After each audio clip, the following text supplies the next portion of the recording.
But I hope I have a good excuse in that, or people think that I have a good excuse in that the meeting I've just come from is a meeting which was discussing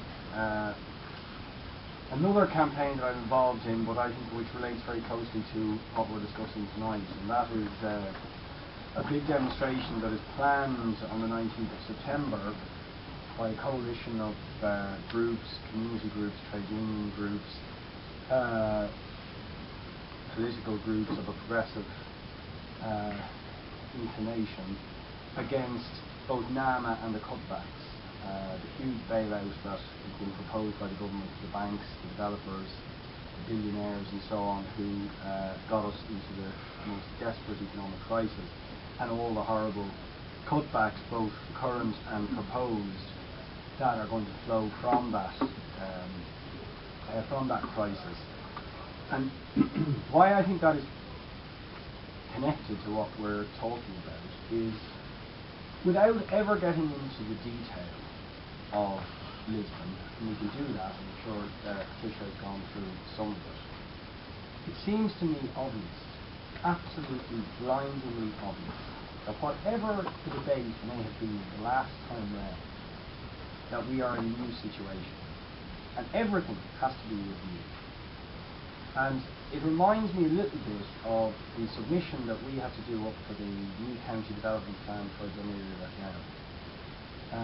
There was a draft development plan. In fact, the process is remarkably similar to the Lisbon Treaty in terms of its lack of democracy in how they do development plans locally. Because what happens is officials and, if you like, the political establishment essentially in the council draw this very convoluted document, hundreds of pages long, lots of graphs, lots of references to other documents that most people haven't read.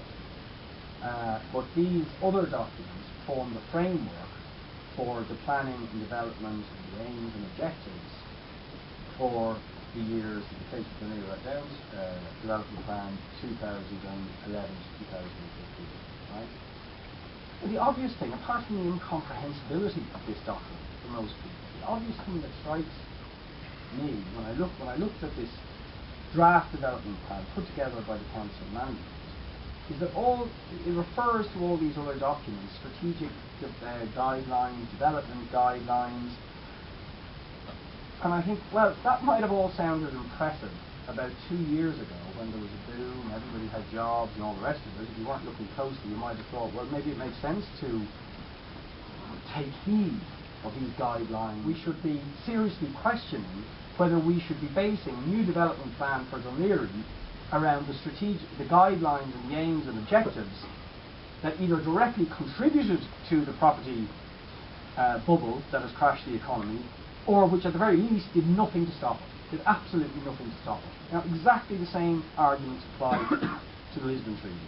Because what the Lisbon Treaty does is takes as its framework a certain economic philosophy, neoliberal economic philosophy, an obsession with market principles, with competition, and says this is the framework in which we're operating. And as I said, whatever arguments we might have had about that a year or two ago, isn't it obvious now that these principles have to be fundamentally reviewed? Because at best, they fail to stop the financial speculation and sort of greed and profit-orientated economics that has crashed the global economy, including, in an extreme form in our own economy, but that has crashed the entire global economy. At best, it failed to stop them. At worst, it directly contributed to them, insofar as it put emphasis on deregulate everything, don't regulate things, competition, anything that stands in the way of competition has to be pushed out of the way. So when you look at Lisbon, what it does is it's taking us further in the direction of an economic philosophy that has failed us. Now we can maybe debate, about what should the balance be in terms of competition, state intervention in the economy, and so on, and we might not all agree on it. But surely we would all agree there has to be a fundamental review of what went before. And Lisbon doesn't do that. Lisbon takes us further along the road of what went before, without questioning the context in which this vote is now taking place. And that, for me, is the absolute major reason that we have to oppose it. I mean, at a simple level, it is now obvious, whatever about the market dogma of the last 10 or 15 years, where the state was not intervening in the economy, it is surely now obvious when people like Konstantin Gurdjieff, the Trinity College economist, who is, my sort of nemesis, if you like, or Beth Moore, whatever the expression is, who's just absolute free market, down the line, hates any idea of state intervention at any level in the economy, thinks the free market should rip, and he's now advocating temporary nationalisation of the Irish banking system. Right? If that is happening, if that level of how the state has to intervene in the economy, why on earth would we sign up to a document that takes us further down the road of making it illegal for the state to intervene in the economy? To make it illegal for the state to decide it might want to subsidise our health, our education, our public transport services.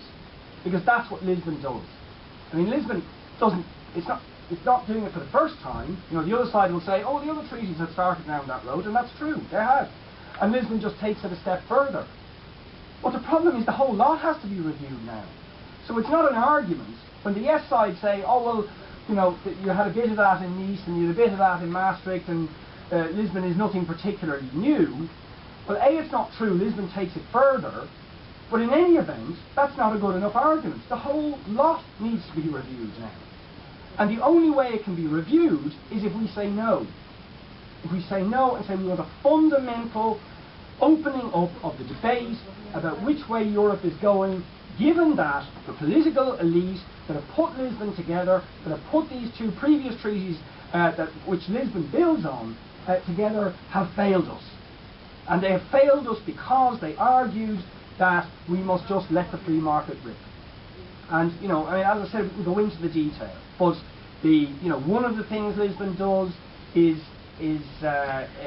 breaks down the veto which national states had in the area of concluding deals between the European Union and the World Trade Organization in the area of health services. Right? The World Trade Organization wants health services liberalised, that is to say, want to introduce competition mechanisms into our health service. And we know in this country already what a two-tier health service looks like and what it does to health services.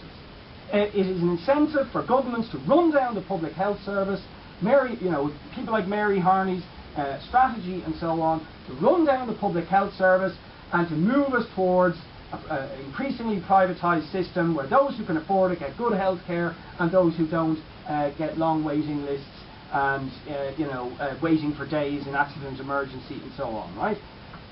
That's what liberalisation of health services means. And that is a political battle we have to fight with the Mary Harneys of this world. But we will not be able to even fight that political battle if the European Union does deals with the World Trade Organization that makes it illegal, effectively, for our state to say, no, we actually believe we should have a fully subsidised system. We don't believe competition is the way to go in terms of the provision of health services, or for that matter, education, or for that the matter, public transport. Right? So I think all of those things